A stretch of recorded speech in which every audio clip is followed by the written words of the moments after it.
अस्सलामुअलैकुम। आज जो हमने पढ़ना है वो है प्री ट्रेनिंग और टोकनाइजर। हम ये देख रहे हैं कि हमारे पास जो PNLP की पाइपलाइन होती है, हकिंग फेस के अंदर जो मॉडल्स हैं उनकी जो पाइपलाइन होती है उनमें पहले टोकनाइजर आता है, फिर मॉडल है और फिर पोस्ट प्रोसेसिंग है। आज हम देखेंगे, हमने पहले देखा था कि हम किसी मॉडल को कैसे फाइन ट्यून कर सकते हैं। आज हम देखेंगे हम किसी टोकनाइजर को कैसे फाइन ट्यून कर सकते हैं। किसी टोकनाइजर को फाइन ट्यून करने की जरूरत क्यों पेश आएगी कि अगर आपके पास कोई ऐसा डाटा सेट है जिसमें कोई न्यू लैंग्वेज है। मिसाल के तौर पर आपके पास पहले से कोई टोकनाइजर अवेलेबल है। अब जो आपके पास डाटा सेट है वो उर्दू लैंग्वेज में है और आप उस पर टोकनाइजेशन परफॉर्म करना चाहते हो, लेकिन आपके पास टोकनाइजर नहीं है। फिर आप फाइन ट्यून करना करोगे। अगर उसमें डाटा सेट में कोई ऐसे करेक्टर्स हैं जो कि अभी टोकनाइजर की वोकैबुलरी के अंदर नहीं है, या डाटा सेट किसी नई डोमेन का है। फॉर एग्जाम्पल, आपके पास जो टोकनाइजर है वो इंग्लिश का है, बट डाटा सेट जो है वो पाइथन लैंग्वेज का है।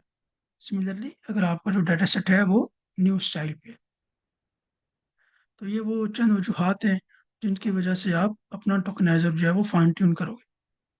ओके, इस सेशन में हमने एक टोकनाइजर को फाइन ट्यून करना है और वो डाटा सेट होगा कोड सर्च नेट से।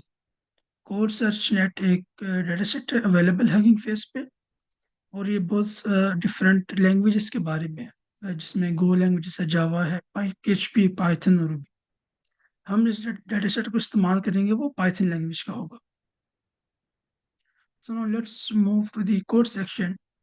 तो ये सिंपल एक कमांड है जिसके ज़रिए से आप कोड सर्च नेट में से पाइथन का जो डाटा सेट है वो डाउनलोड कर सकते हो।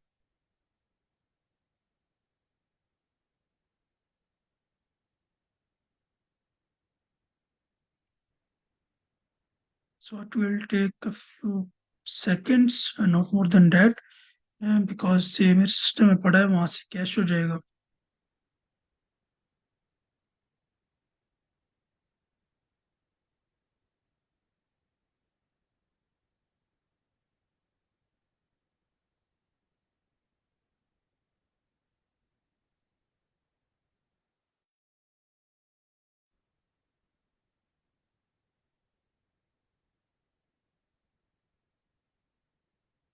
देखते हैं कितना टाइम लेता है। लेट मी सी। ओके, इंटरनेट कनेक्शन तो ठीक है। ओके, डाउनलोड हो गया। तो अब जब आप इसमें, अगर हम देखें कि इस डाटा सेट में क्या है हमारे पास, हमें तीन डाटा सेट मिले हैं। एक ट्रेन है, एक टेस्ट है, मतलब कि जो पूरा डाटा सेट है उसको हमने तीन कैटेगरीज के अंदर पहले ही डिवाइड कर दिया हुआ है, डिस्ट्रीब्यूट कर दिया हुआ है। तो जो ट्रेनिंग डाटा सेट है उसके अंदर हमारे पास आई थिंक 4 लाख रोज है। इसके अंदर हमारे पास 22,000 है, और वैलिडेशन में हमारे पास 23,000 रोज है। तो अभी सिर्फ अगर ट्रेन को देखें, इसमें हमारे पास 4 लाख रोज हैं। तो इसमें जो फीचर्स अवेलेबल होंगे वो रेपोजिटरी का नेम है, फंक्शन पाथ है, फंक्शन नेम है। तो ये डिफरेंट फीचर जो है हमारे पास अवेलेबल हो। तो अगर मैं ये फीचर्स आपको दिखा सकूं किसी एक इंस्टेंस के बारे में,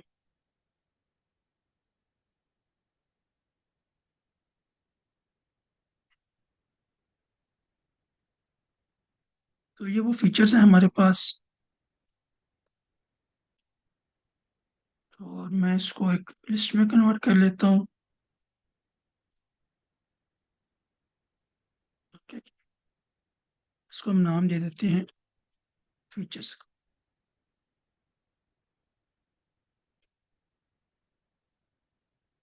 फीचर्स प्रिंट।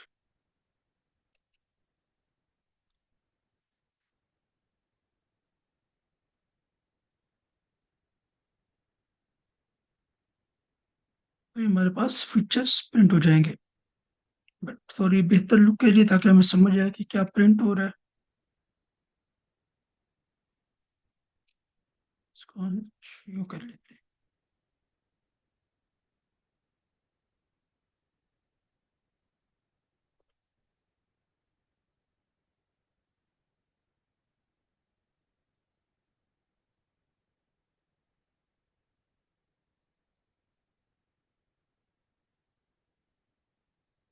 अभी सिर्फ मैंने जो पहली इंस्टेंस है, जो हमारे पास पहला डाटा आइटम है, उसके लिए मैंने इसको प्रिंट किया है। तो उसमें हमने यहाँ पे फीचर्स तो हैं।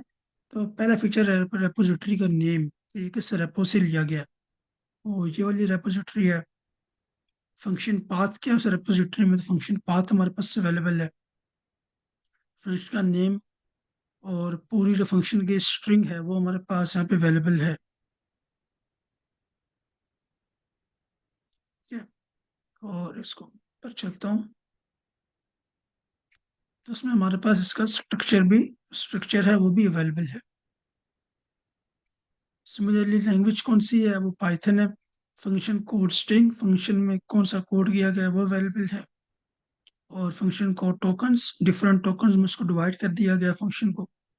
ये वही काम है जो आपने टोकनाइजर ने परफॉर्म करना था इनकोडिंग करके, लेकिन हमारे पास डेटा सेट में वो पहले से उन्होंने करके हमें अवेलेबल किया हुआ है।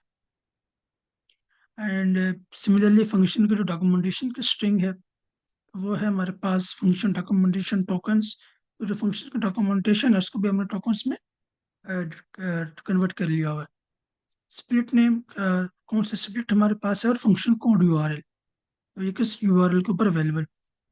तो ये टोटल अगर आप एक इंस्टेंस का डाटा देखते हैं फर्स्ट रो, तो फर्स्ट रो के अंदर ये सब कुछ अवेलेबल है। नाउ मूविंग ऑन, हमने बेसिकली काम करना है इस पे, ऑल फंक्शन स्ट्रिंग पे। तो हम बेसिकली इसको अ, एक ऐसा टोकनाइजर डेवलप करना चाहते हैं जो कि पाइथन का कोड ले और उसको भी टोकन्स में डिवाइड कर दे, और सॉरी टोकन्स में कन्वर्ट कर दे। अभी हमारे पास ऐसा कोई टोकनाइजर अवेलेबल नहीं है। ठीक है, तो ये हमारे पास एक फंक्शन है जिसमें है डेफिनेशन लास्ट रेट लिमिट। तो what's ever is the function. अभी हम इसके बारे में नहीं देखेंगे फंक्शन क्या कर रहे हैं, हमारे पास सिर्फ एक डाटा सेट। तो ये लाइन आपने तब रन करनी है जब आपके पास बहुत ज़्यादा जो है वो कहते हैं या सॉरी आपके पास जो डाटा जो है वो स्मॉल हो। ठीक है, अच्छा हमने आगे कॉन्सेप्ट यूज करना है आइटरेटर का। तो मैं पहले आइटरेटर का जो कॉन्सेप्ट है वो आपको एक्सप्लेन कर देता हूँ। आइटरेटर क्या होता है। आप जब भी कोई पाइथन में लिस्ट क्रिएट करते हैं, मिसाल के तौर पर आप कहते हैं कि एक लिस्ट है पाइथन में जिसमें 100 एलिमेंट्स हैं। 100 क्या है, एलिमेंट्स हैं। तो 100 के 100 एलिमेंट्स जो है वो बेसिकली आपकी मेमोरी के अंदर जाके स्टोर हो जाएंगे। तो स्टोर होने का मतलब ये है कि जो आपका ऑपरेटिंग सिस्टम है उसको कुछ ना कुछ मेमोरी एलोकेट करनी होगी उन 100 एलिमेंट्स को स्टोर करने के लिए। तो वो लेट्स से कि अगर एक एलिमेंट जो है वो 2 KB का साइज है उसका, तो 100 एलिमेंट्स का हमारे पास साइज कितना हो जाएगा, 200 KB, 200 KB का। ठीक है, तो हो जाएगा 200 KB का। ठीक है, अगर इस चीज़ को मैं थोड़ा सा बड़ा कर दूं, अगर मेरे पास 100 एलिमेंट्स नहीं है, मेरे पास 100,000 एलिमेंट्स हैं, तो ये साइज भी बड़ा हो जाएगा।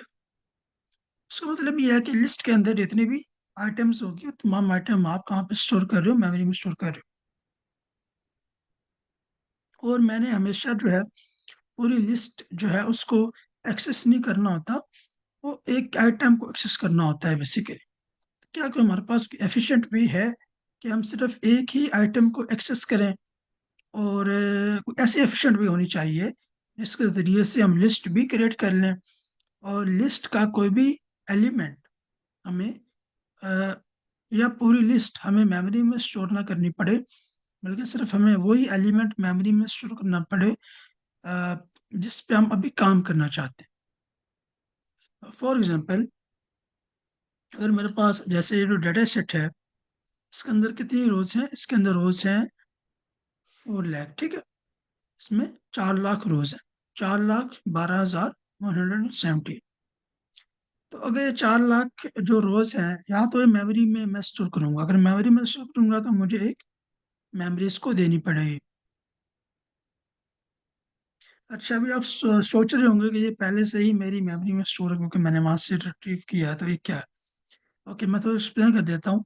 आपके पास एक मेमोरी होती है और एक रैम होती है। ठीक है, जब आप किसी चीज पे काम करना शुरू करते हो तो आप उसे बेसिकली रैम में लेके जाते हो। आपके पास एक मेमोरी है, ठीक है, और एक आपके पास चीज है रैम। तो अभी ये जो आपके सामने जो स्क्रीन दिख रही है, जो कुछ भी मैंने लिखा हुआ है, ठीक है, ये जो कुछ भी यहाँ पे गेट द डेटा से जो कुछ भी लिखा हुआ है, ठीक है, ये जब मैंने लिखा था तो जब मैंने इसको क्लोज किया तो मैंने इसको अपनी मेमोरी में स्टोर किया। लेकिन जब मैं लिख रहा था तब ये मेमोरी में नहीं था, तब ये रैम के अंदर था। रैम के अंदर जब ये पड़ा था तो मैं इसके अंदर मॉडिफिकेशन कर रहा हूँ। अब इस वक्त ये रैम के अंदर ये जो डॉक्यूमेंट है ये ओपन है। अब इसमें मॉडिफिकेशन कर रहा हूँ। जैसे ही मैं इसको क्लोज करूंगा तो अगर तो ये मेरे से पूछेगा कि भाई आपने जो मॉडिफिकेशन किए हैं ये आपने स्टोर करनी है या नहीं करनी है। अगर मैं कहता हूँ मैंने स्टोर करनी है तो ये रैम से सारा डाटा उठा के मेमोरी में स्टोर कर देगा। अगर मैं कहता हूँ कि मैंने स्टोर नहीं करनी तो ये रैम से उठाएगा, उसको खत्म कर देगा। वो डाटा कहीं भी स्टोर नहीं होगा, वो स्टोरेज में नहीं जाएगा। उसका मतलब ये है कि मैं उसको फिर एक्सेस नहीं कर सकता। ठीक है, तो बेसिकली यही काम हमने यहाँ पे करना है। तो मेरे पास डाटा सेट है 4 लाख रोज का, ये मेमोरी के अंदर तो स्टोर्ड है। लेकिन अगर मैं इसको डायरेक्टली लोड कर लेता हूँ तो ये मेरे रैम में आ जाएगा। और मैं भी नहीं चाहता कि इतनी जो है वो हैवी कंप्यूटेशन परफॉर्म करूँ। तो मेरे को एफिशिएंट वे चाहिए कि मैं सिर्फ एक instance, only one row at a time, सिर्फ एक रो एक टाइम पे मैं रैम के अंदर लोड करूँ। तो हमारे पास ये फंक्शनलिटी अवेलेबल है आइट्रेटर्स के थ्रू। अच्छा, मैं आपको ये करके दिखाता हूँ। तो ये हमारे पास एक लिस्ट है, I for I in range of 100। तो ये आपके पास एक लिस्ट है, इसको हम रेंज ऑफ 10 कर लेते हैं। तो ये लिस्ट आपको डिस्प्ले हो रही है, ठीक है। अगर मैं इसको ऐसे लिखता हूँ, आई फॉर,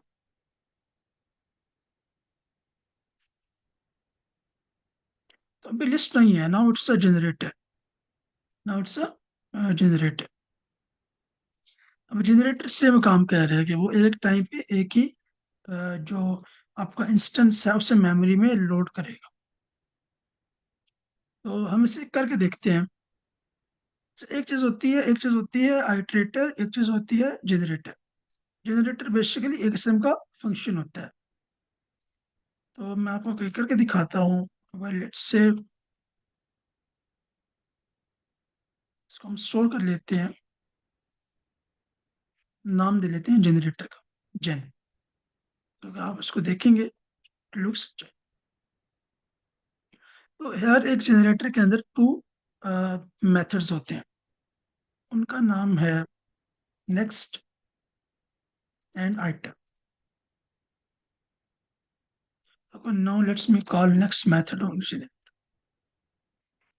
जब मैं नेक्स्ट का मेथड कॉल किया तो मेरे पास जीरो आ गया। तो जीरो यहाँ पे स्टोर होगा, क्योंकि आप पाइथन इंग्लिश को समझते हैं कि वो कैसे चीजें स्टोर करती है। अब मैं बार बार अगर कॉल करूंगा नेक्स्ट में तो वो नेक्स्ट आइटम मेरे को डिस्प्ले करता जाएगा। नाउ 2 3 4 5 6 7 8 9। तो 9 के बाद यह कहेगा कि स्टॉप आइट्रेशन, कि हमारे पास जो मैक्सिमम लिमिट है वो 10 की है। तो ये क्या कर रहा है, ये एक टाइम स्टैम्प पे सिर्फ वन आइटम को लोड करके हमारे सामने डिस्प्ले कर रहा है,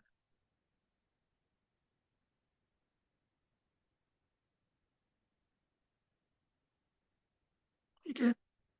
और अगर मैं आपको साइज का डिफरेंस दिखाऊं तो कुछ यूं है, ये इससे लाइब्रेरी है, इस लाइब्रेरी के थ्रू आप किसी भी जो लिस्ट है या जनरेटर है उसका साइज पता कर सकते हो। तो मैंने 1000 आइटम्स रखी हैं अपनी लिस्ट में और 1000 आइटम्स रखे हैं जनरेटर।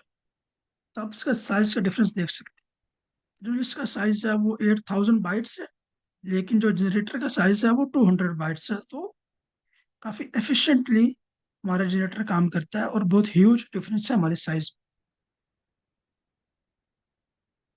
और यहाँ पे हम ये भी देख सकते हैं कि हम अपना जनरेटर कैसे बना सकते हैं। अच्छा, ये मैं आपको थोड़ा सा एक्सप्लेन करता हूँ ताकि आपको समझ आए कि बेसिकली हो क्या रहा है।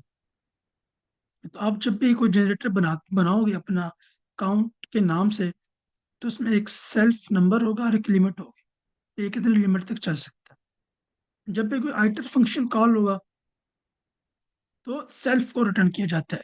जब भी कोई नेक्स्ट फंक्शन कॉल होता है तो ये चेक किया जाएगा कि क्या आपका जो नंबर है वो लेस देन लिमिट है।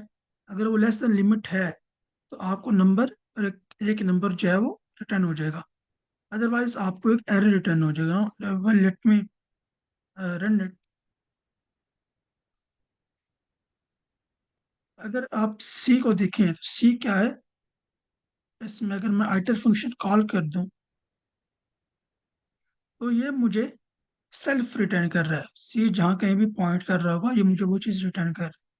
मैं आपको ये करके दिखाता हूँ। तो मान लें कि ये कुछ नंबर हैं, 1, 2 एंड 3, लेट्स सपोज। और अभी जो मेरा आइटर है वो इधर पॉइंट कर रहा है। मेरा जो आइटर है वो इसको पॉइंट कर रहा है। और जब भी मैं आइटर को कॉल करूंगा तो मुझे जो मिलेगा वो लोकेशन मिल जाएगी, मेरा आइटर कहाँ पे पॉइंट कर रहा है वो लोकेशन मिल जाएगी। हाउएवर जिस वक्त मैं नेक्स्ट को कॉल करूंगा तो मुझे ज़ीरो मिलेगा। मुझे क्या मिला? ज़ीरो इसलिए मिला क्योंकि हमारे पास जो पाइथन जो है वो ज़ीरो से स्टार्ट करता है। तो इनिशियल लेवल पे इसको यहाँ पे होना चाहिए बेसिकली।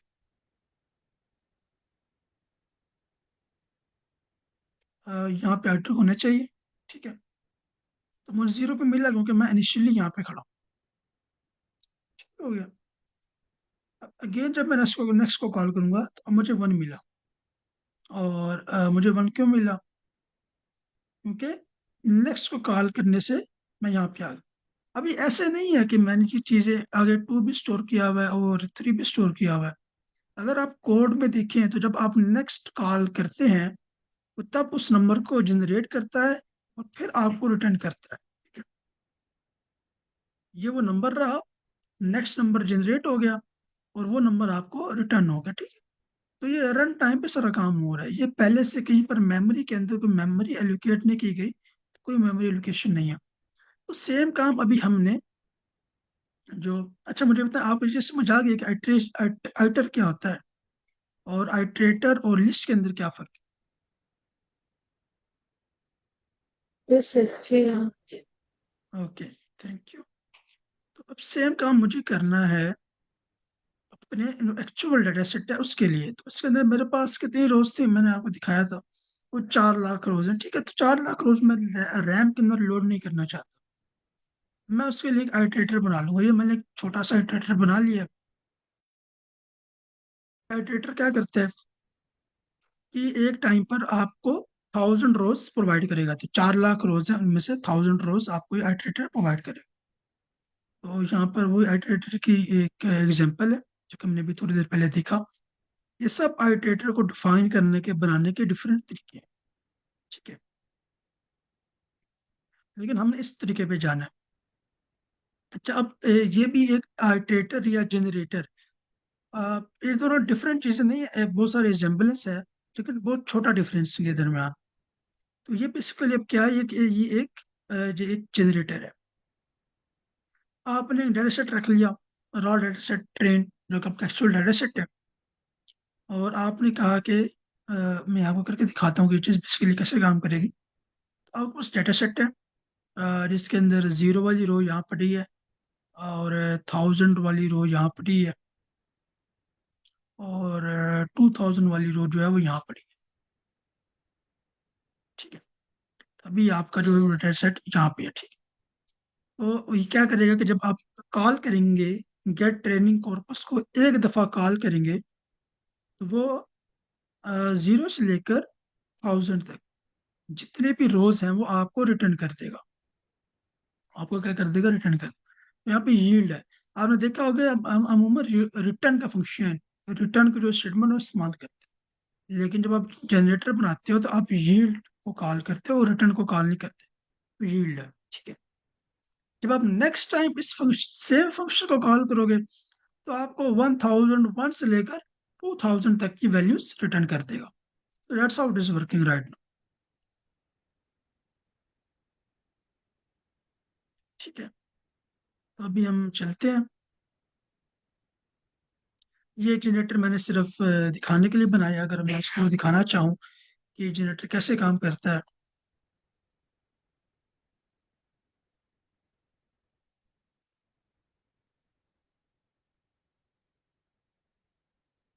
अब ये देखो कि 100 तक हम जा सकते हैं, लेकिन अभी कितना जाएगा, सिर्फ 10 तक, तो 0 to 19। नेक्स्ट टाइम इसको रन करता हूँ। तो अब मुझे नेक्स्ट टाइम रन करने से पहले इस पे आइटर को रन करना होगा।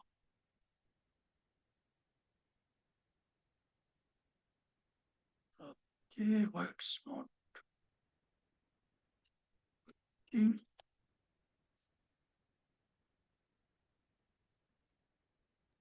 सर इसमें हमारे पास 10 का जंप है, तो हमारे पास इस तरह से डिस्प्ले नहीं होनी चाहिए थी कि ना हम 10 का जंप लेके हमारे पास वैल्यू डिस्प्ले होती।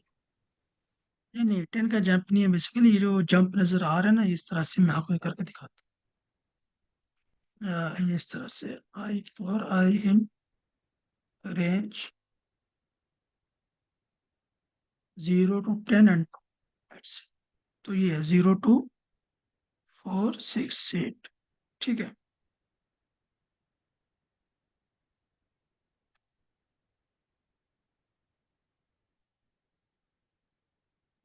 0 से 100 तक जाएगा और 10 का जंप लेगा। लेकिन ये रिटर्न हो रहा है I to I+20, ये चीज़ रिटर्न हो रही है। ये चीज़ बेसिकली आपको रिटर्न नहीं हो रही, आपको रिटर्न यहाँ से हो रहा है। ठीक है। इनिशियली तो आपका जो आई है वो 0 पे खड़ा है। तो जब आप इसको आप ऐसे समझो कि 0 से लेकर 100 तक है ना वैल्यूज, 0 से लेकर 100 तक आपके पास वैल्यूज है। इनिशियली मैं कहाँ पे खड़ा हूँ, 0 पे। मैंने कहाँ तक रिटर्न कर दिया, 20 तक। ठीक है। अ, और या दूसरे वर्ड्स में, पाइथन मैंने 19 तक रिटर्न कर दिया। अब ये 10 का जंप लेगा, और 10 का जंप लेके ये कहाँ पे आ जाएगा, ये आ जाएगा 9 पर। जब नेक्स्ट टाइम आप कॉल करोगे तो ये रिटर्न करेगा आपको 9 to 29। It's working like that. 10 का जंप तो है, बट आप रिटर्न का कर रहे हो, बेसिकली हमने वो देखा। Yes sir, clear. ठीक है।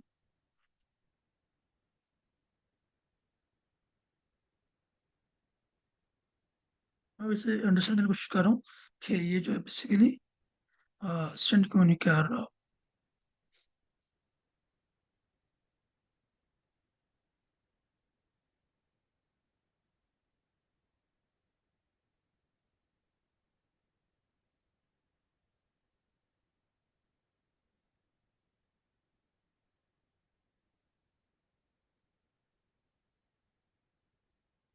ये हमारे पास जनरेटर है, and let me store it somewhere. Let me call next one. Okay. Now let me call iter on a।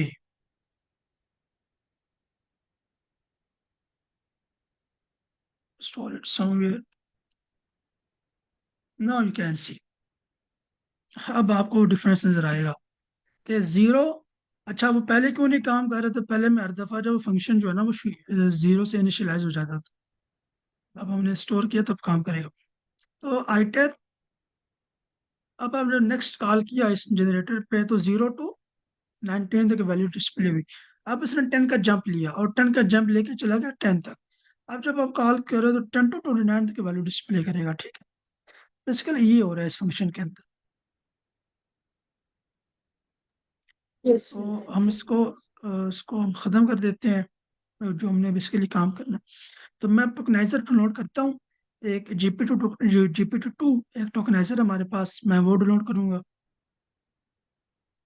इसको मैं नाम दे दूंगा ओल्ड टोकनाइजर का।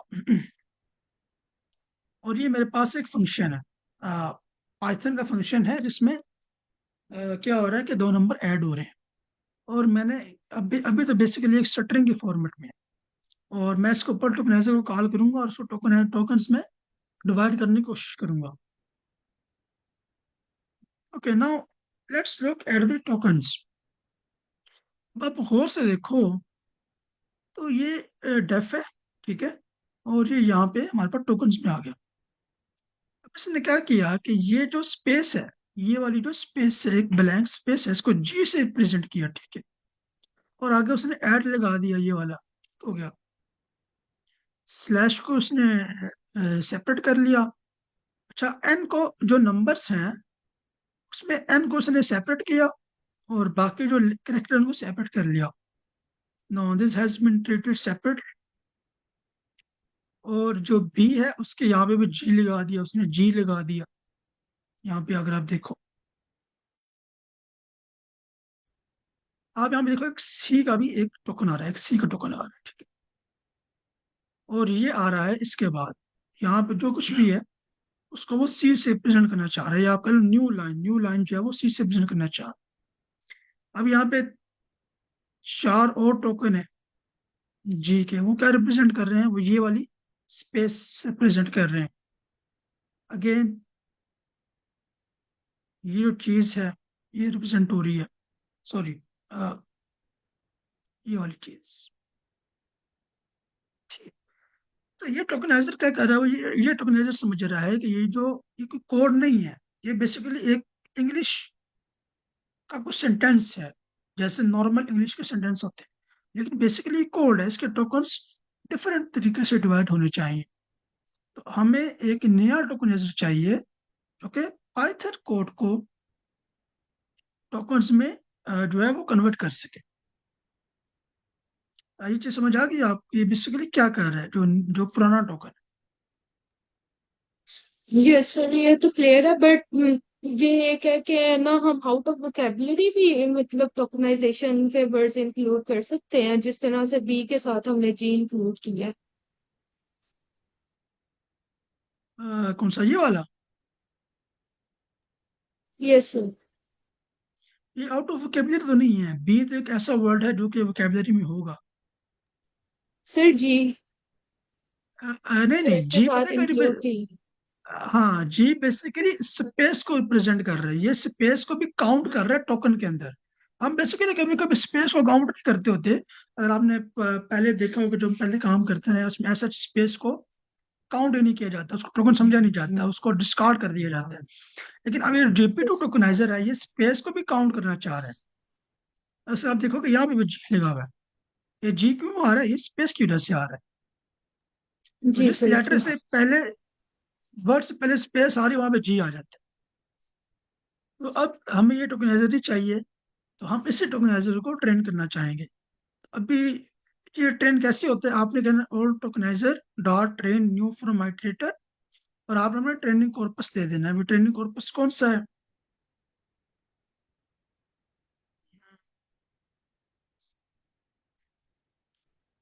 लोग के ये ट्रेनिंग कॉर्पस कहाँ पर, ये रहा।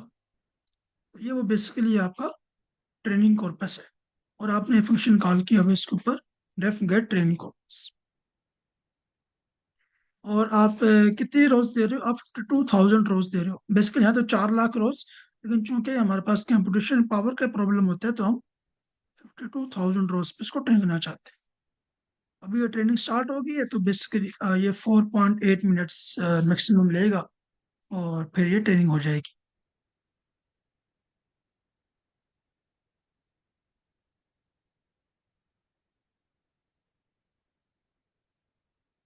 ओके, अनदर थिंग, जब तक ट्रेनिंग होती है तो तब तक हम एक और चीज देख लेते हैं।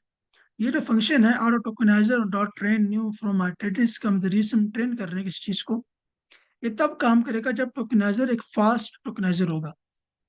नाउ द क्वेश्चन राइज, ये फास्ट टोकनाइजर क्या होता है? हगिंग फेस के अंदर दो तरह के टोकनाइजर है। कुछ टोकनाइजर वो हैं जो कि प्योरली पाइथन में लिखे गए हैं, कुछ टोकनाइजर वो हैं जिनको रस्ट लाइब्रेरी में लिखा गया। तो बेसिकली बैकएंड में तो वो रस्ट में लिखे गए हैं, लेकिन आपको उसके ऊपर एक रैपर दे दिए गए हैं, आप उसको पाइथन में कॉल कर लेते हो। तो जो रस्ट लाइब्रेरी पे लिखे गए हैं, जो सॉरी रस्ट लैंग्वेज पे लिखे गए हैं, वो फास्ट टोकनाइजर है। अगर आपको मैं ये दिखाऊं कि रस्ट और पाइथन की जो स्पीड का कंपैरिजन है,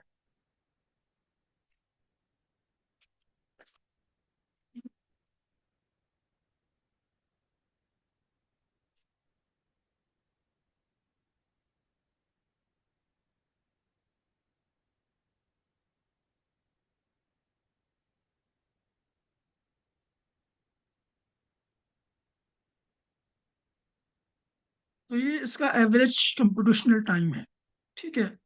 तो जो एवरेज कंप्यूटेशनल टाइम है पाइथन का वो 140 सेकंड है और रस्ट का वही 60 सेकंड है। तो हमारे पास काफी डिफरेंस है, ठीक है, कंप्यूटेशन में काफी डिफरेंस है। तो रस्ट लैंग्वेज बहुत ज्यादा एफिशिएंट है। तो फास्ट टोकनाइजर जो है वो किस लैंग्वेज में लिखे गए हैं, वो लिखे गए हैं रस्ट लैंग्वेज के अंदर। ठीक है, ये हम देखते हैं कि हमारा ये ट्रेन हुआ या नहीं। अभी तक तो नहीं हुआ। अभी 2 मिनट और जो है वो यहाँ पे लगेंगे।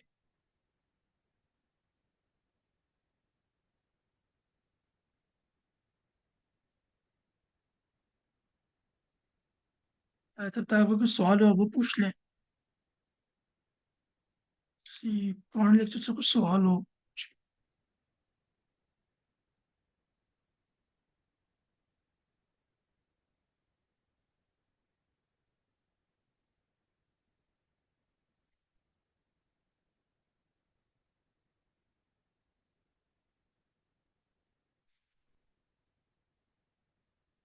तो ये सेम चीज़ अगर आप जो है वो 4 लाख रोज पे कर दे, तो ये जो भी एक 4 या 5 मिनट्स को ट्रेन होने में लगेंगे, तो वहीं पर वो चीज़ चली जाती घंटे पर, या आप कह लें 20 मिनट पे चले। अगर आप अभी 52,000 रोज अगर 4 मिनट ले रही हैं, मैक्सिमम 4 लाख रोज जो है वो 20 मिनट आपको ले लेती। और 20 मिनट में जो है आपके पास एक टोकनाइजर ट्रेन हो जाता है। तो ये टोकनाइजर की फाइन ट्यूनिंग है, ये प्री ट्रेनिंग नहीं है, ये फाइन ट्यूनिंग है। फाइन ट्यूनिंग का मतलब ये है कि टोकनाइजर को पहले से अंडरस्टैंडिंग है लैंग्वेज की, इंग्लिश लैंग्वेज की अंडरस्टैंडिंग है उसे।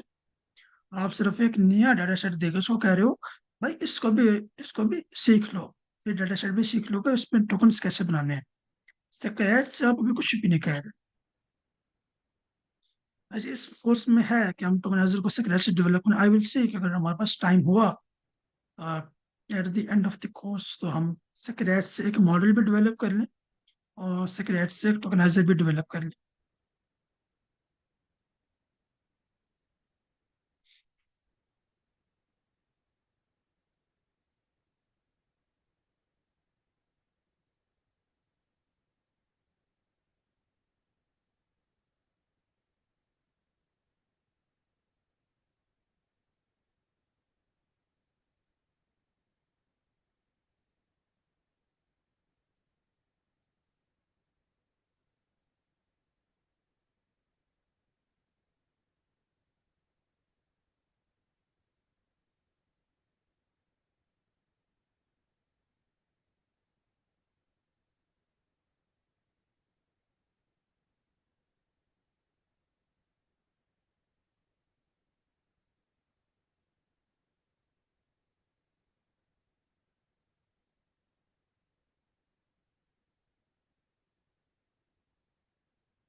लेट्स सी, फिर ये खत्म होने वाला है।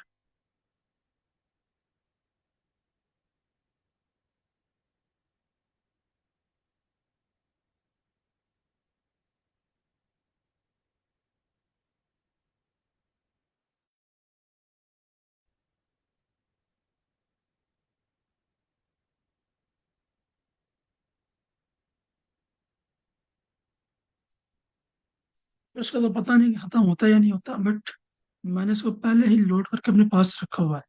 अब अगर आप देखेंगे कोड सर्च नेट टोकनाइजर के नाम से मेरे पास है, टोकनाइजर पहले से स्टोर्ड है। तो मैं ये वाली जो आइट्रेशन है उसको रोक कर इसको लोड करने की कोशिश करता हूँ।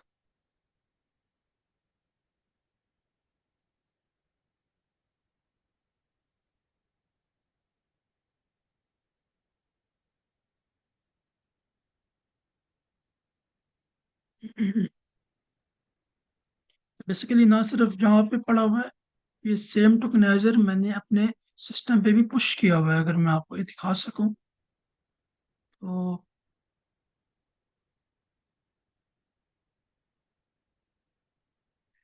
यहाँ पे मैंने ये कोड सर्च नेट टोकनाइजर के नाम से इसको पुश किया हुआ है। मैं इसको यहाँ से लोड कर लेता हूँ।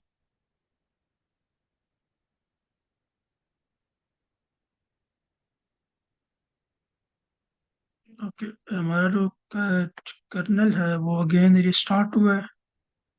सो वी हैव स्टार्ट एवरीथिंग।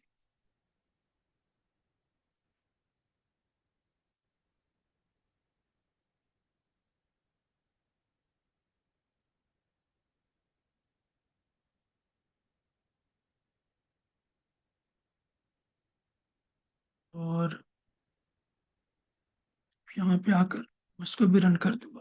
तब मैंने टोकनाइजर अपने पास लिए रख लिया, ठीक है। तो जो मेरे पास पहले से लोडेड टोकनाइजर था वो मेरे पास आ गया। इन लाइंस को मैं भी के लिए कमेंट कर लेता हूँ ताकि हम गलती से रन ना कर ले। तो बेसिकली ये जो एग्जांपल है,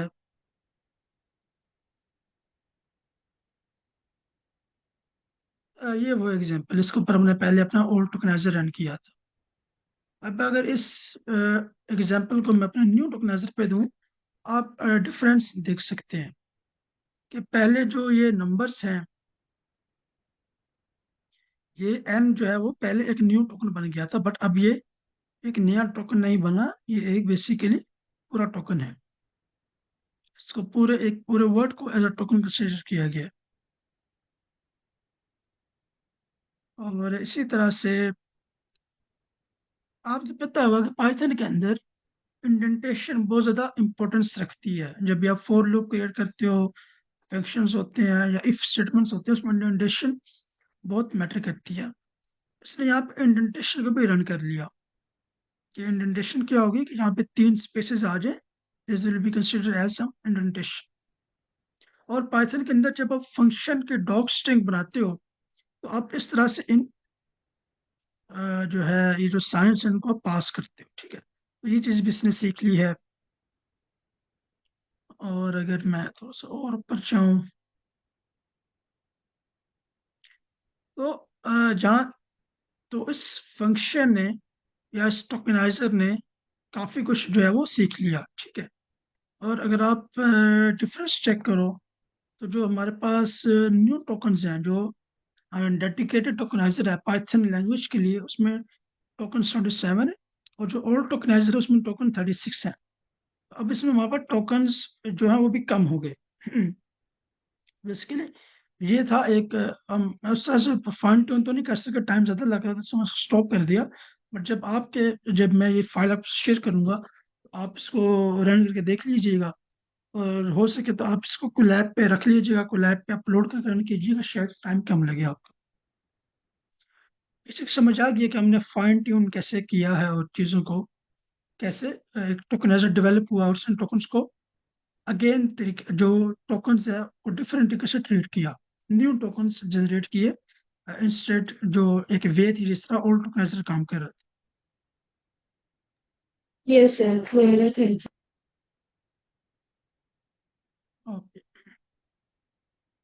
अब हम आगे चलते हैं। तो हमारे पास जो हमने पहले डिस्कशन की है कि हमारे पास जो फास्ट टोकनाइजर होते हैं हगिंग फेस में, उनकी कुछ स्पेशल कैपेबिलिटीज हैं, उनके कुछ स्पेशल मेथड्स हैं फास्ट टोकनाइजर्स के। आज हमने वो भी देखने हैं।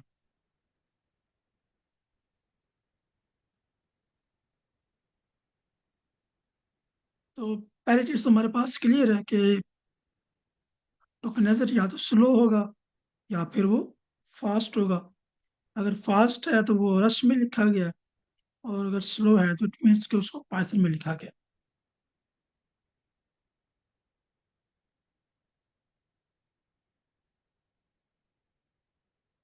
तो अब ऐसा करते हैं कि हम किसी भी फंक्शन के बारे में पता किसी भी सॉरी टोकनाइजर के बारे में पता कर सकते हैं कि वो स्लो है या फास्ट है। मैंने टोकनाइजर अपने पास रख लिया, इसको मैंने एक इनपुट पास की, आई एम, ये एक टोकनाइजर है ऑटो टोकनाइजर के नाम से। इसमें बर्ड बेस केस टोकनाइजर जो है वो मैं डाउनलोड कर रहा हूँ। अब मैं एग्जांपल पास की, I am this and I am not working, ठीक है। और मैं ये इनकोडिंग में डिवाइड कर देगा, और print encoding and print type coding. जब आप चेक करेंगे टोकनाइजर डॉट इज फास्ट, तो ये आपके पास ट्रू आएगा। इसका मतलब ये है कि जो टोकनाइजर है ये फास्ट है।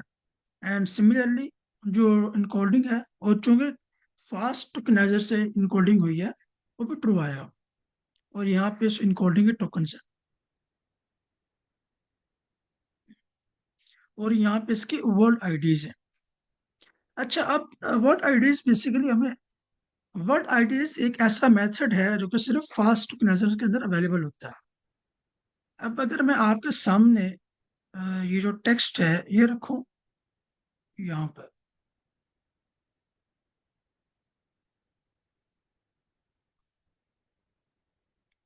ठीक है। कि मैं इसको से कर लेता हूँ।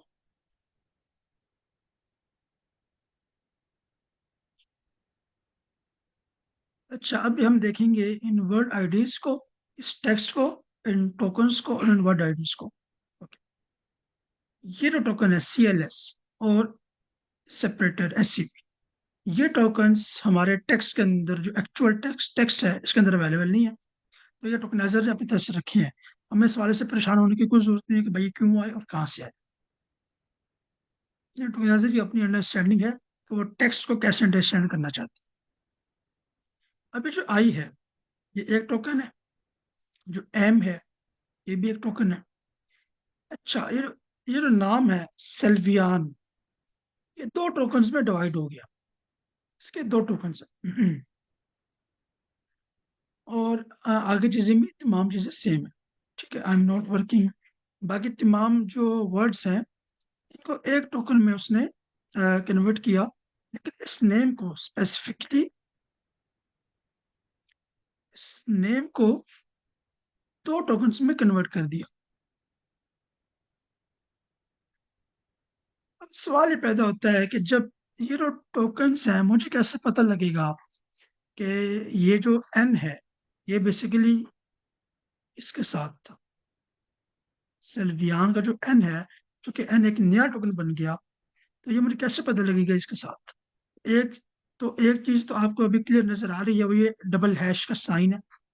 कि जिस भी टोकन से पहले डबल हैश आ रहा हो, इसका मतलब ये है कि वो प्रीवियस टोकन से मैच, प्रीवियस टोकन का ही पार्ट है, उसको उसका आप जोड़ सकते हो, आप कोड कर सकते हो उस चीज को, आप जोड़ लोगे। सेकंड चीज क्या है कि हमें वर्ड आईडीज मिलती हैं। वर्ड आईडीज यहाँ पे अवेलेबल है।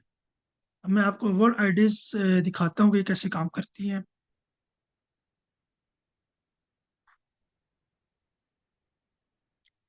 ये वर्ड आईडीज एक तरह की मैपिंग है। तो जो CLS है और जो सेपरेटर है, क्या ये आपके एक्चुअल टेक्स्ट में है? नहीं। तो इसकी मैपिंग हो जाएगी नन और नन। तो जो CLS की मैपिंग है वो क्या हो गई? नन। क्या आई आपके टेक्स्ट में है? बिल्कुल है। ये किस इंडेक्स पे है? ये 0 इंडेक्स पे है। ओके, इसको आपने 0 साइन कर दिया। मैं अभी 0 साइन कर देता हूँ। जो M है ये किस इंडेक्स पे है? ये बेसिकली 1 इंडेक्स पे है। आपने इसको 1 साइन कर दिया। अब ये सेल्वियान है, ये किस इंडेक्स पे है? ये आपका इंडेक्स नंबर 2 पे है। तो यहाँ पे आप देखोगे कि दो रिपीट हो गया, टू रिपीट हो गया 2 टाइम्स। तो वर्ड आइडियाज आपको क्या बता रही हैं? अब बजाय इसके कि मैं कोड करता रहूं कि भाई यहाँ पर डबल हैश आता है, वो अपने से प्रीवियस टोकन से जो है वो अपेंड टोकन से जाके कंकेटिनेट होगा, इसके बजाय इन्होंने हमें इस सोल्यूशन दे दिया वर्ड आइडियाज का। वर्ड आइडियाज के जरिए से मैं आराम से ये कोड कर सकता हूँ कि मुझे कौन से दो टोकन्स को एक से दूसरे के साथ कंकैटिनेट करना है। तो ये हमारे पास वर्ड आईडीज का फायदा है। अब ये वर्ड आईडीज हमारे आगे भी बहुत ज्यादा जाके काम आती है। तो ये आपको समझ आ गई कि वर्ड आईडीज क्या होती है और हम क्यों आ रही हैं आप। यस सर, ये क्लियर है। सर, ये जो CLS और ये जो सेपरेटर का जो होता है ये स्पेशल टोकन, तो ये बेसिकली ये रिप्रेजेंट कर रहे होते हैं कि किस वर्ड को कितनी इंपॉर्टेंस देनी है, या ये जस्ट ऐसे ही मतलब कि सेंटेंस के ना स्टार्ट एंड एंड में ही ऐड हो जाते हैं टोकनाइजर की नहीं, तरफ से? ये इंपॉर्टेंस को रिप्रेजेंट नहीं करते। इंपॉर्टेंस को रिप्रेजेंट करता है टेंशन मैकेनिज्म। ये जो आपके जो स्पेशल टोकन्स है, ये एंड और जो आपका जो सेंटेंस का जो आखिर है और सेंटेंस का एंड है उसको रिप्रेजेंट करते हैं। उसके अलावा कुछ रिप्रेजेंट नहीं करते। ये सिर्फ टोकनाइजर ने रखा होता है अपने पास इसको। हमारे पास इसके जी अलावा और सर। भी बहुत सारे टोकनाइजर हैं और भी बहुत सारे स्पेशल टोकन्स हैं। एंड ऑफ टेक्स्ट है, इसको आप EOS कहते हैं। और एक और टोकन है SOS, स्टार्ट ऑफ स्पीच या स्टार्ट ऑफ सीक्वेंस, सॉरी। इस तरह का नाम का एक टोकन भी है। अब हर टोकनाइजर पे अगर आप कोई और टोकनाइजर डाउनलोड करेंगे तो वहाँ पे शायद ये किसी और तरीके से स्टार्ट और एंड कर रहे हो।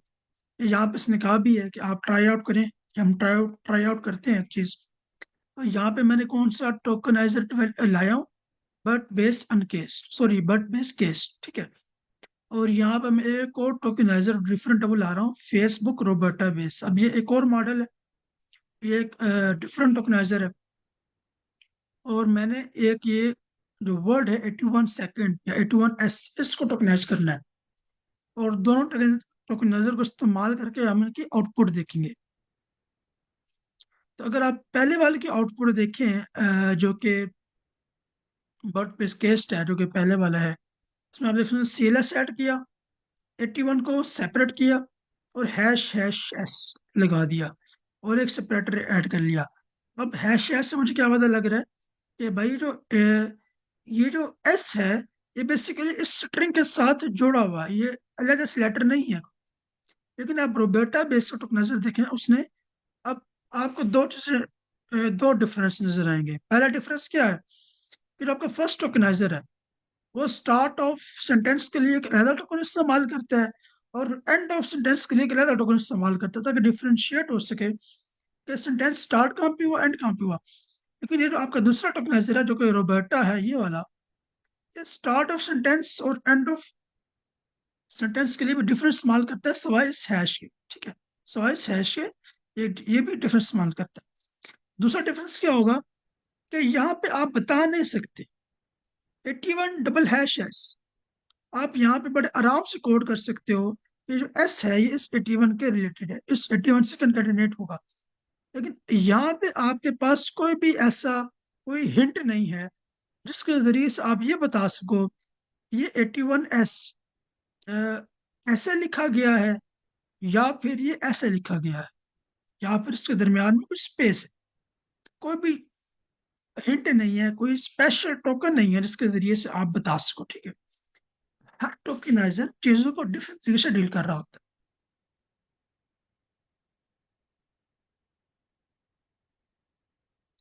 और अगर आप वर्ड आईडी भी देखोगे, तो वर्ड आईडी में मुझे एक चीज नजर आ जाएगी, इसने 0 0 किया इसको, जो आपका पुराना टोकेनाइजर है। बट न्यू टोकेनाइजर ने इसको 0 1 ही रखा। तो उसने 81 को एक अलग दे दिया, और एस को एक अलग से एक इंडेक्स सेंड कर दिया।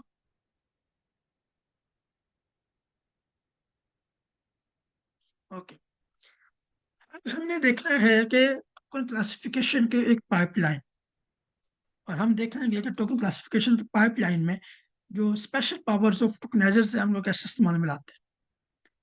तो ये फंक्शन हम काफ़ी देर से इस्तेमाल कर रहे हैं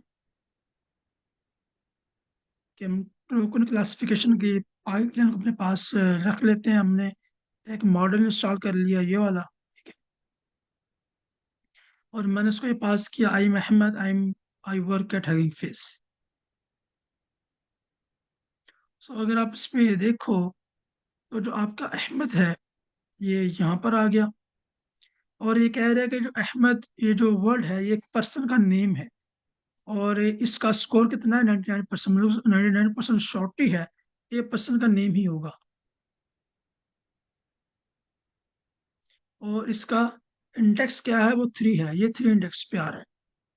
और ये स्टार्ट कहाँ से हो रहा है, 5 से, एंड क्या पूरा 10 पे। अगर आप काउंट भी करो, 0 1 2 3 4, तो 5 पे स्टार्ट होता है, एंड होता है 10 पे जाकर। 5 6 7 8 9 10, तो 10 यहाँ पर आएगा।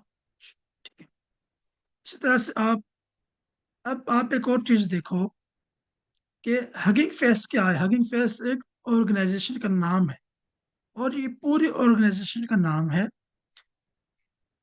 मतलब कि हगिंग फेस एक ही ऑर्गेनाइजेशन को रिप्रेजेंट करता है, ये दो ऑर्गेनाइजेशन को रिप्रेजेंट नहीं करता।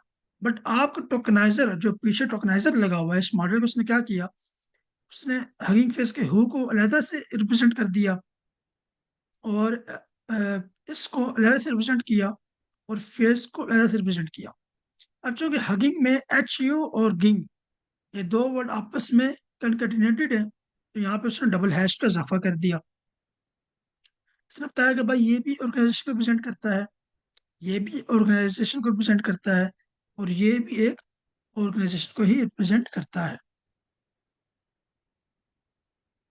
यहाँ पे ऑर्गेनाइजेशन है, यहाँ पर भी ऑर्गेनाइजेशन है, और यहाँ पर भी बस ऑर्गेनाइजेशन। बट HU ऑर्गेनाइजेशन है, इसका स्कोर कितना है, 97%। और गिंग एक ऑर्गेनाइजेशन है, इसका स्कोर कितना है? 93%। और फेस एक ऑर्गेनाइजेशन है, इसका स्कोर कितना है? 96%। नाउ आई वांट, ये जो तमाम चीजें हैं, मतलब कि जिस तरह से हैंगिंग फेस को उसने सेपरेट कर दिया, सेपरेट नहीं करना चाहिए, एक वर्ड के तौर पे मेरे सामने ले आए। तो मैं उस चीज पे काम करूंगा। तो यहाँ पे मैंने सिंपली, आप देखेंगे फंक्शन में पाइपलाइन में क्या कर रहे हैं, बता रहे हैं कि मैंने टोकन क्लासिफिकेशन परफॉर्म करनी है। बस यहाँ पर आप बताओगे कि एग्रीगेशन स्ट्रेटेजी, आप यहाँ पे कहते हो simple. Now let's run this one, now let's call. अब आप देखो कि अहमद तो पहले भी एक एज सेपरेट टोकन जो है वो कंसिडर किया जा रहा था, बट जो हगिंग फेस है वो 3 टोकन्स में डिवाइड हो गया था। बट यहाँ पे हगिंग फेस एक ही टोकन में डिवाइड किया गया। ठीक है, उसका सेपरेट 3 टोकन्स में। अच्छा, बेसिकली वो ये 3 टोकन में डिवाइड है। Behind the hood, under the hood, ये 3 टोकन ही है। लेकिन चूंकि आपने एक स्ट्रेटेजी लगा दी सिंपल की, अब उस स्ट्रेटेजी के लगाने की वजह से ये आपको इस तरह से डिस्प्ले करके दिखा रहा है। लेकिन अंडर द हुड वो 3 टोकन ही होंगे। और यहाँ पे आपको जो स्कोर आ रहा है वो 96% है। और ये एक ऑर्गेनाइजेशन को रिप्रेजेंट कर रहा है। तो यहाँ पर अगर हम देखें, अच्छा ये चीज़ आपको समझ आ गई कि बेसिकली ये क्या हो रहा है? वैसे पहले, ठीक है, पहले वो 3 टोकन थे और अब वो 3 टोकन जो है वो एक टोकन बन गए। अब यहाँ पे क्या हो रहा है कि मैं जो है वो एक पाइपलाइन लाता हूँ, और पाइपलाइन के अंदर तो सब कुछ अवेलेबल होता है। जैसे हमने पहले देखा हुआ है कि जो आप पाइपलाइन का इस्तेमाल करते हो उसके अंदर टोकनाइजर भी है, मॉडल भी है, पोस्ट प्रोसेसिंग भी है। लेकिन अब मैं हर चीज़ को सेपरेटली डील करना चाहता हूँ। तो अब यहाँ पे मैंने एक ऑटो ऑटो टोकनाइजर डाउनलोड किया, और चलिए ऑटो ये एक मॉडल फॉर। क्वेश्चन है जी कि जी। ना, ये इसने किस तरह से लर्न किया है कि हगिंग फेस जो है ना वो मतलब कि एक पूरा एक वर्ड है। मींस के ना फेस जो है वो मतलब कि वैसे तो एक सेपरेट टोकन कंसीडर हो रहा है ना, अगर हम वैसे भी देखें तो वो तो एक सेपरेट टोकन कंसीडर हो रहा है बिकॉज ऑफ स्पेस जो मतलब हगिंग और फेस के दरमियान आ रही है। तो वो मतलब कि ना उसको उसने किस तरह से ना मतलब ये रिलेट किया कि ये हगिंग के साथ फेस भी आएगा और ये ना एक कंप्लीट वर्ड कंसीडर होगा। ये बेसिकली इसको हम कहते हैं बाई डायरेक्शनल। मैं ये देख लूँ कि ये जो मॉडल है, क्या ये बाई डायरेक्शनल मॉडल है भी या नहीं। फिर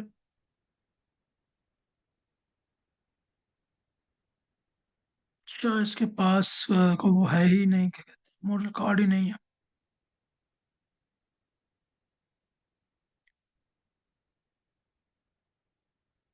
ओके, अब मैं इसको आपको थोड़ा एक्सप्लेन करता हूँ।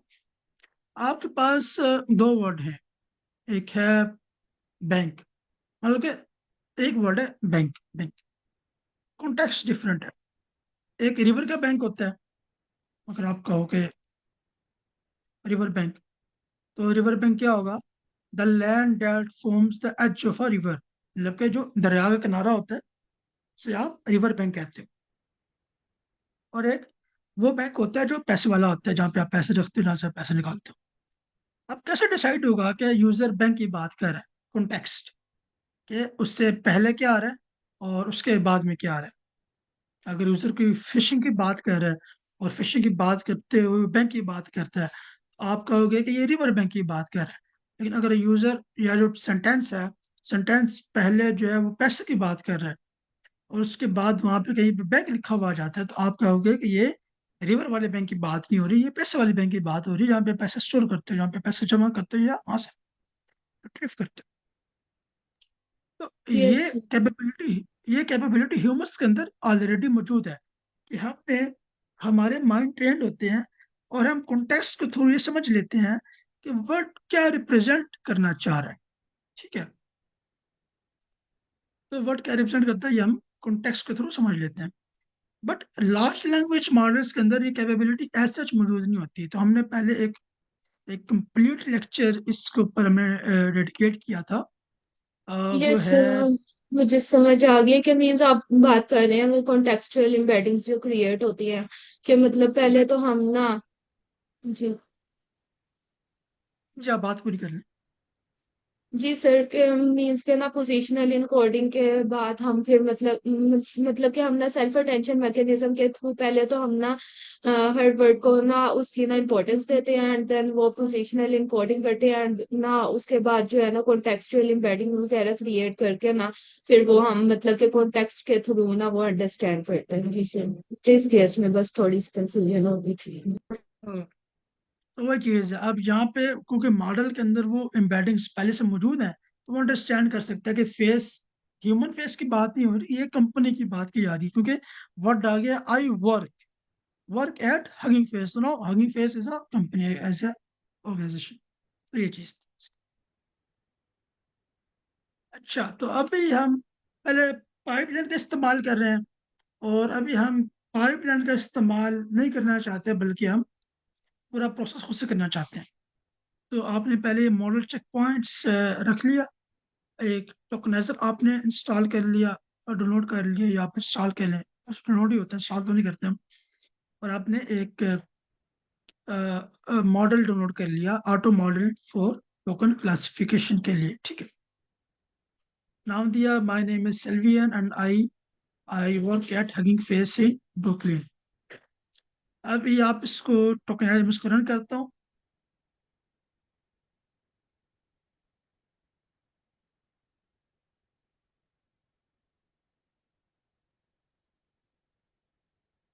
ओके। तो इनपुट्स क्या है, बेसिकली ये वो टोकन्स हैं। ये जो पूरा सेंटेंस है ये टोकन्स में जो डिवाइड हो गया, तो इस तरह से आपके सामने आ गया, ठीक है।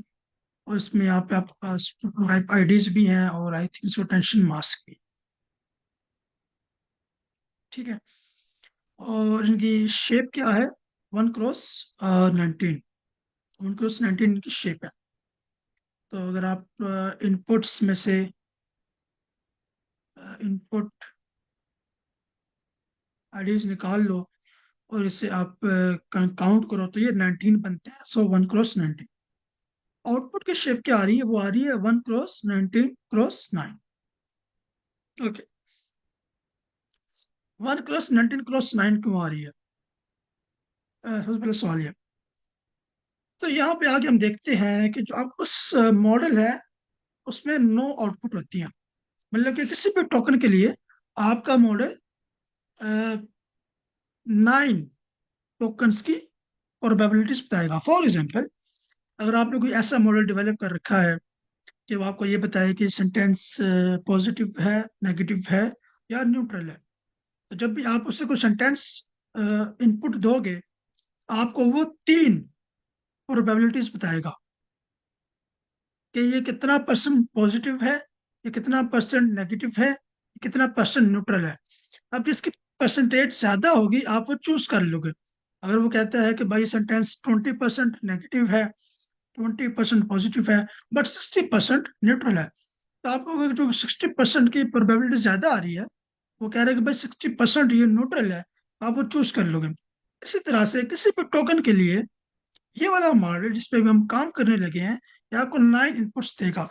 ये आपको बताएगा कि ये कितना परसेंट नन, कुछ भी नहीं है, कितने परसेंट ये मिसक्लिनिस में आता है, कितने परसेंट ये पर्सन में आता है, कितने परसेंट ये ऑर्गेनाइजेशन में आता है, और कितने परसेंट ये क्वेश्चन में आता है। पी रिप्रेजेंट कर रहा होता है ग्रुप को, और आई रिप्रेजेंट कर रहा होता है इंडिपेंडेंट। जो आपने पहले देखा हगिंग फेस में हमने ह्यू और गिंग और फेस को सेपरेटली किया, तो वो आई से रिप्रेजेंट होते हैं।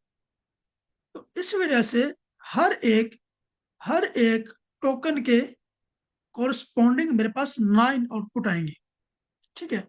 और उन 9 आउटपुट में से जो मैक्सिमम होगी वो मैं चूज कर लूंगा।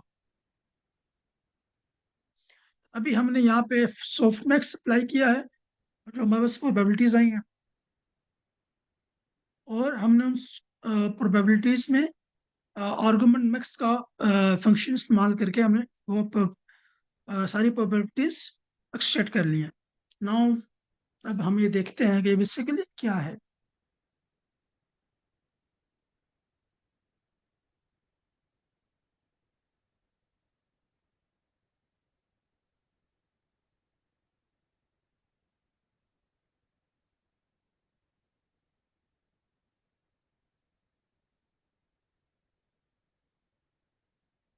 तो मैंने फिश इस्तेमाल कर रहे थे, फॉरगॉटन।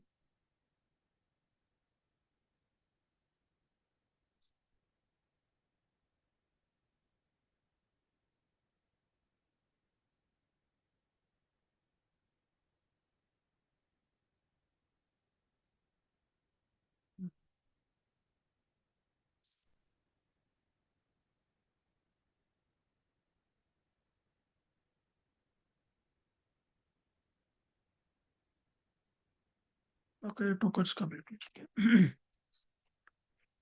Dot tokens.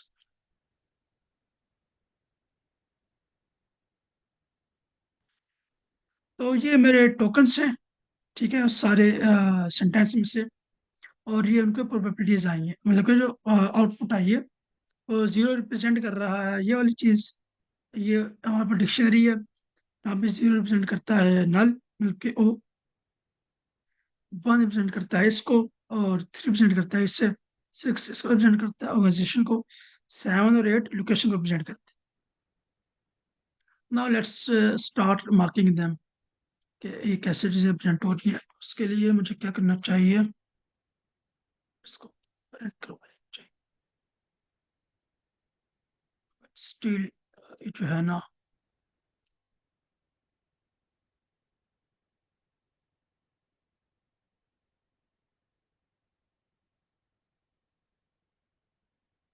बाकी मैं ऐसे करता हूँ, उसे कॉपी कर लेता हूँ,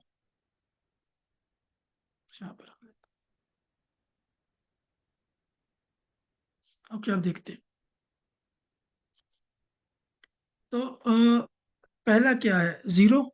तो ये क्या हो जाएगा, जीरो। हाँ, बस पहले चार जो है वो जीरो ही है, तो इसको भी हम जीरो कर देते हैं। Zero and zero. ये क्या है, ये जो चार है ये क्या है, ये फोर है। फोर रिप्रेजेंट कर रहा है पर्सन को। नाउ यू लुक, ये क्या था, नेम पूरा क्या है, सल्वियान। सल्वियान टूट गया किसमें, SYLVAIN में।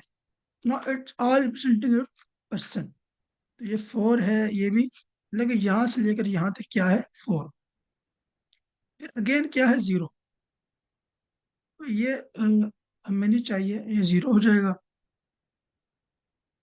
आगे अगेन फेस होगा, ठीक है। तो ये triple six, I hope so के ऑर्गेनाइजेशन रिप्रेजेंट कर रहा है। और जो एट है ये रिप्रेजेंट कर रहा है लोकेशन। आपको समझ आ रही है बेसिकली जो आउटपुट आई है वो क्या कैसे काम कर रही है। यहाँ से लेकर जो यहाँ तक जीरो है, ये इन टोकन को रिप्रेजेंट करते हैं, इनको। तो वो जीरो है। जीरो क्या है कि नल, कुछ भी नहीं। फोर रिप्रेजेंट करता है यहाँ से लेकर यहाँ तक। ये एक नेम है, और यहाँ पे बताया जा रहा है कि पर्सन, ठीक है। और ये भी रिप्रेजेंट करता है जीरो, ठीक है। इसी तरह से अगर मैं इधर आऊँ, तो हगिंग फेस रिप्रेजेंट कर रहा है, हो रहा है सिक्स से। और जो ब्रुकलिन है, जो लोकेशन है, रिप्रेजेंट हो रही है एट से। तो सिमिलर चीज हमने यहाँ पे देखी है। जो हमारे पास रिजल्ट्स आए हैं, हमने उनको फोर लूप लगा के डिस्प्ले करवाया है। तो सेल्वियन में अभी देखो कि ये सब क्या प्रेजेंट कर रहे हैं, पर्सन को। और यहाँ तक रिप्रेजेंटेशन हो रही है ऑर्गेनाइजेशन की, और यहाँ पे प्रेजेंटेशन हो रही है लोकेशन की। यहाँ पे समझ आ गई कि बेसिकली क्या हो रहा है यहाँ। यार पुरानी चीज़ है जो हम पहले कर रहे थे पाइपलाइन के थ्रू, बट अब हमने पाइपलाइन का इस्तेमाल छोड़कर टोकनाइजर, पहले खुद से इनपुट टोकनाइजर भेजी, और टोकनाइजर की जो आउटपुट आई है उसे इनपुट बना के हमने मॉडल को भेजा। और जो मॉडल का आउटपुट आई है उसे हमने अंडरस्टैंड करने की कोशिश की, और उस पर डिस्प्ले करवाया कि बेसिकली वो है क्या।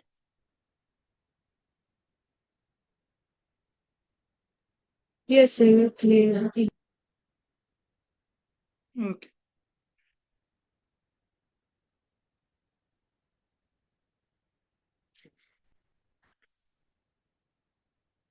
अच्छा, अब हमारे पास पाइथन में एक चीज होती है, सॉरी पाइथन में कह रहा हूँ, हगिंग फेस में, return offsets mapping. Return offsets mapping क्या है?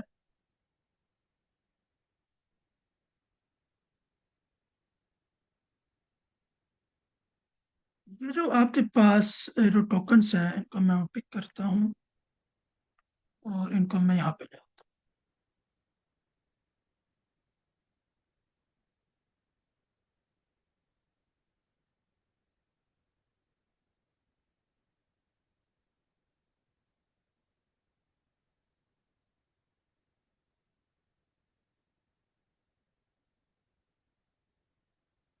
और सिमिलरली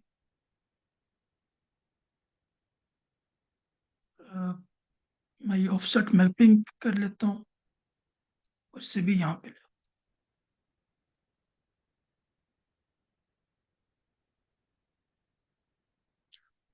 चला गया।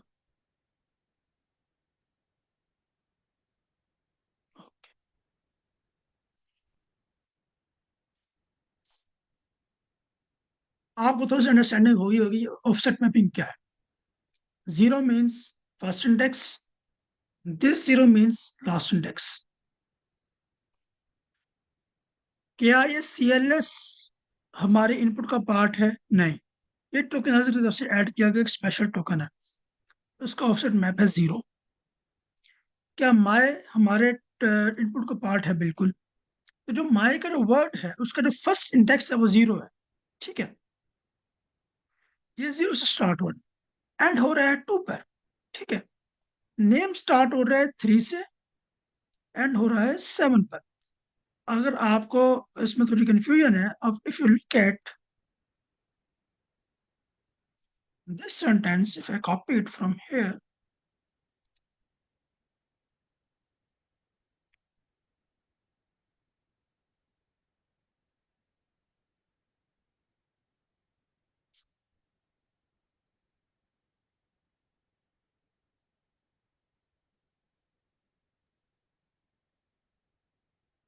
तो अभी आप देखो, 0 कहाँ पे है, सॉरी एम कहाँ पे है?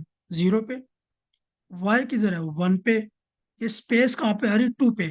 तो पाइथन में आपने ये देखा होगा कि जो 2 होता है वो ऐसा काउंट नहीं होता, बट आपको रखना पड़ता है अगर आपने 1 तक जाना है। तो ये चीज को डिपेंड करता है।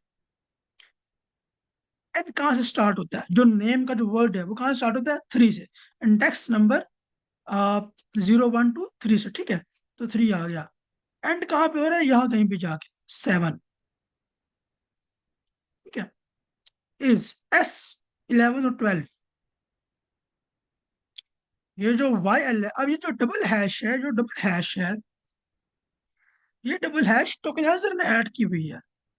अ, ये सिर्फ मेरी आसानी के लिए ऐड की गई है, ताकि मैं अंडरस्टैंड कर सकूं कि भाई जो YL है ये पहले वाले टोकन के साथ कंटेनेट होना चाहिए। अब अगर मैं डबल हैश ना भी हो और मेरे पास सिर्फ ऑफसेट मैपिंग हो, तब भी मैं उससे आसानी अंडरस्टैंड कर सकता हूँ कि अगर ये 12 और ये 12 कहीं भी मैच हो गए, किसी टोकन की लास्ट इंडेक्स और नेक्स्ट टोकन का फर्स्ट इंडेक्स मैच हो गया, इसका मतलब ये है कि ये जो दो आप टोकन है, जो ऊपर नीचे दो टोकन है, ये आपस में एक दूसरे से कंकैटिनेट होंगे। ये बेसिकली एक ही वर्ड है। सिमिलरली आप देखो तो 16 मैच हो गया। तो ये सिल्वियान स्टार्ट होता है 11 से, और इट एंड्स एट 18। और फिर जो आपका एंड है, ये स्टार्ट होगा 19 से एंड इट एंड्स एट 22। आपको अब समझ आ गई कि what is actually offset mapping. Yes.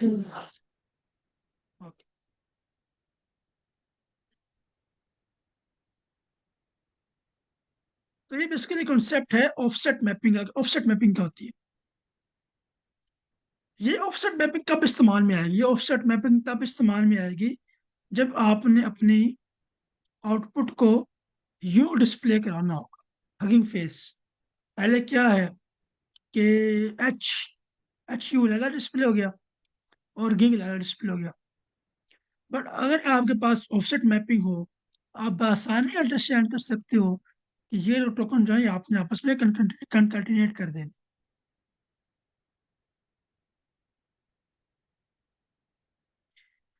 तो सिमिलरली ये मैंने बस शो किया है कि एग्जांपल में से अगर आप 08 को काउंट करो, 0 से लेकर 8 तक, तो आपके पास माई नेम आता है। और अगर आप 0 से लेकर 58 तक कॉल कर दो, आपके पास पूरा सेंटेंस ही आ जाएगा। My name is Selvi and I work at Hugging Face in Brooklyn. अच्छा, ये जो लाइन ऑफ कोड्स हैं, ये सिंपली आपको एक आउटपुट जनरेट करके दे रही है कि जो एस है वो एक पर्सन है, जो कि मैंने पहले आपको दिखाया भी है, करके दिखाया है। ये एस किसको प्रेजेंट कर रहा है, पर्सन को। और ये double Y L B person को रिप्रेजेंट कर रहा है, चूंकि ये एक नाम है और इस डिवाइडेड टोकन। और सेल्वियान ये पूरा जो है वो एक पर्सन को ही रिप्रेजेंट कर रहा है। सिमिलरली हगिंग फेस है और ब्रुकलिन है। और ये जो लाइन ऑफ कोड्स हैं, ये सिंपली आपका जो सेल्वियान है, जो कि पहले 3 से 4 टोकन में डिस्ट्रीब्यूट हो गया था, कन्वर्ट हो गया था, इसको उसने एक टोकन में कन्वर्ट कर दिया। और ये कन्वर्ट किसके हेल्प से हुआ? ऑफसेट मैपिंग की हेल्प से हुआ। समझ लिया, जो ऑर्गेनाइजेशन का नाम है हगिंग फेस, ये भी इसने कन्वर्ट कर दिया, ठीक है। और जो ब्रुकलिन है, जो ये तो चूंकि डिवाइड नहीं हुआ था, ठीक है। तो यहाँ तक आपको समझ आ गया कि हमने आज देखा कि हमने टोकनाइजर को फाइन ट्यून किया, कि जब हमारे पास किसी डाटा सेट के लिए टोकनाइजर अवेलेबल नहीं होता, तो हम किसी और टोकनाइजर से बशर्तीका के वो टोकनाइजर भी उसी लैंग्वेज का होना चाहिए। अब ये नहीं हो सकता कि आपका टोकनाइजर उर्दू का है और आप उसे नया डाटा सेट इंग्लिश का देकर टोकनाइज करने की ट्रेन करने की कोशिश करें, तो वो होगा नहीं। तो हमने देखा कि हम किस तरह से एक नए डेटा सेट के लिए टोकनाइज को प्रिटेंड कर सकते हैं, सॉरी सॉरी फाइन ट्यून कर सकते हैं, प्रिटेंड हम बाद में देखेंगे, फाइन ट्यून कर सकते हैं। और उसके बाद जो है हमारे पास जो टोकनाइजर्स के स्पेशल पावर्स हैं, हमने देखा कि टोकनाइजर दो तरह के होते हैं, पाइथन में लिखे जाते हैं, एक रस्ट में लिखे जाते हैं। और जो रस्ट में लिखे जाते हैं तो उसकी स्पेशल पावर्स होती हैं, वो फास्ट होते हैं, उनमें ऑफसेट मैपिंग होती है, उनमें टोकन्स का एक अलग से पार्ट होता है कि आपको यूं वर्ड आईडीज वगैरह जो है वो मिल जाती हैं, यूं टोकन्स भी आपको मिल जाते हैं, ठीक है। तो ये कुछ हमने इनकी प्रॉपर्टीज देखी फास्ट टोकनाइजर्स की। हमने जो नेक्स्ट चीज ये चूंकि ये जो चैप्टर है, ये काफी बड़ा चैप्टर है, fast tokenisation in the QA pipeline, normalisation and pre tokenisation. तो मैं इसको पूरा कवर नहीं करूंगा, क्योंकि बहुत सारी चीजें आपस में सिमिलर ही हैं। तो जो बहुत इंपॉर्टेंट चीज होंगी वो मैं कवर कर लूंगा। जो चीजें एक एक जैसी हैं उनको हम छोड़ देंगे, और फिर आप यहाँ पे आके देख सकते हैं। हर चीज सेल्फ एक्सप्लेनेटरी है, और इसकी वीडियोस भी जो है वो मौजूद है, ठीक है। तो इससे अगर सवाल हो इसमें, क्योंकि आज हमने ये देखना था, और कल की जो क्लास है वो माइट भी ना हो। उसकी वजह ये है कि मेरा एक इंटरव्यू है, उसकी वजह से मैं जो है वो शायद कल की क्लास ना ले सकूँ। तो we might resume from the next week. होगी या नहीं होगी मैं आपको स्लैक पे जो है वो बता दूंगा कि क्लास होगी या नहीं होगी। किसी का क्वेश्चन तो मुझसे पूछ लें अभी।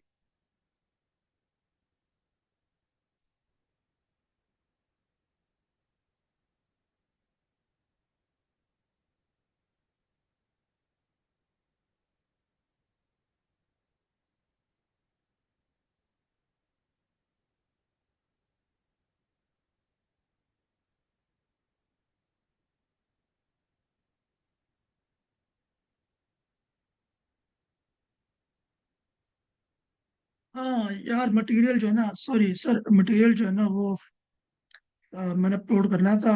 अब मैं थोड़ा सा सुस्त हुआ पड़ा हूँ आज, तो उस वजह से जो है ना मटेरियल मैं कोरोना में अपलोड नहीं कर सका। इवन के जो लास्ट वीक के लेक्चर है वो मैंने सुबह यूट्यूब पे अपलोड किए हैं। मैं कोशिश करूंगा आज ही सारा काम कर दूँ, ठीक है। आज आर्क लेक्चर अपलोड कर दूँ, लास्ट वीक का मटेरियल और इस वीक का जो मटेरियल है ये भी अपलोड कर। I will try my best.